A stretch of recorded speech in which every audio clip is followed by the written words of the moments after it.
Heroine Jyotsna AP deputy CM Pawan పై తమిళనాడు పోలీసులు criminal case నమోదు చేశారు. జూన్ 22న తమిళనాడులోని మధురైలో నిర్వహించినటువంటి మురుగన్ భక్తుల కాన్ఫరెన్స్ మీటింగ్ లో పవన్ పాల్గొన్నారు.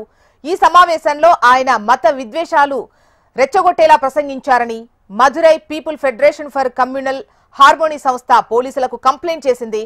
దీంతో పవన్ కళ్యాణ్ పై అన్నానగర్ పోలీసులు క్రిమినల్ కేసు నమోదు చేశారు.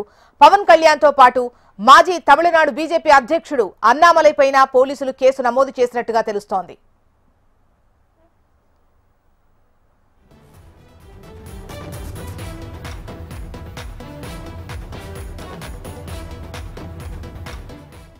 AP deputy CM Pawan Kalyan పై తమిళనాడు పోలీసులు క్రిమినల్ కేసు నమోదు చేసినట్టుగా తెలుస్తోంది. అయితే జూన్ 22న తమిళనాడులో మధురైలో నిర్వహించినటువంటి మురుగన్ భక్తుల కాన్ఫరెన్స్ మీటింగ్ లో పవన్ పాల్గొన్నారు, మాట్లాడారు. అయితే ఆ సమావేశంలో ఆయన మత విద్వేషాలు రెచ్చగొట్టేలా ప్రసంగించారు అని చెప్పి Madurai people federation for communal harmony సంస్థ పోలీసులకు కంప్లైంట్ చేసింది. దీంతో పవన్ కళ్యాణ్ పై అన్నానగర్ పోలీసులు క్రిమినల్ కేసు నమోదు చేసినట్టుగా తెలుస్తోంది.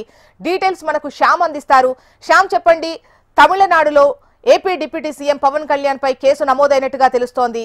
అసలు జూన్ 22న పవన్ కళ్యాణ్ ఆ మీటింగ్ లో ఏం మాట్లాడారు, కేసు ఏమని ఫైల్ చేశారు?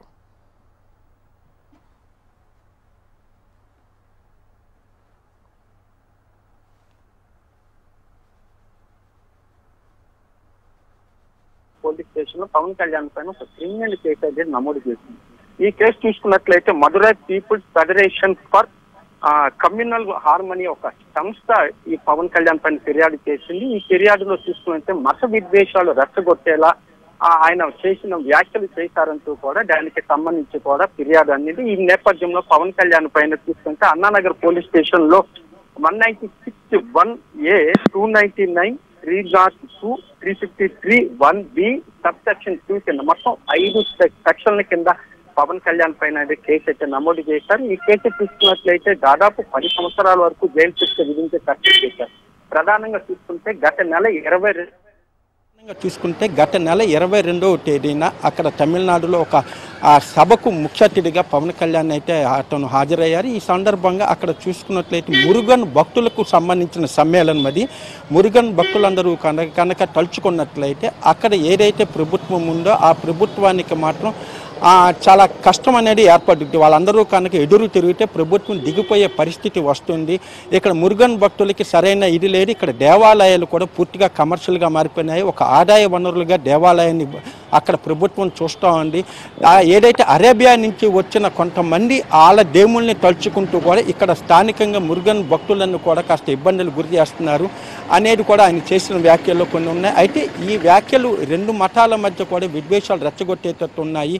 ఆంధ్రప్రదేశ్ నుంచి తమిళనాడుకు వచ్చి ఇక్కడ అటువంటి విద్వేషపూర్తి ప్రసంగాలు చేయటం పూర్తిగా ఇది ఒక రాజకీయ దృక్పథంతో చేశారనేది మాత్రం ఆ సంస్థ ఒక ఆరోపణ చేస్తోంది. దీనికి సంబంధించి కూడా ఆ రోజే అక్కడ ఫిర్యాదు అన్నామలై పోలీస్ స్టేషన్ ఫిర్యాదు చేశారు. ఆ కేసుకు సంబంధించి నిన్న ఈ కేసు అనేది దాఖలు చేయడం జరిగింది.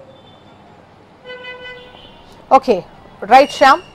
అది AP deputy CM Pawan Kalyan పై తమిళనాడులో కేసు నమోదైంది.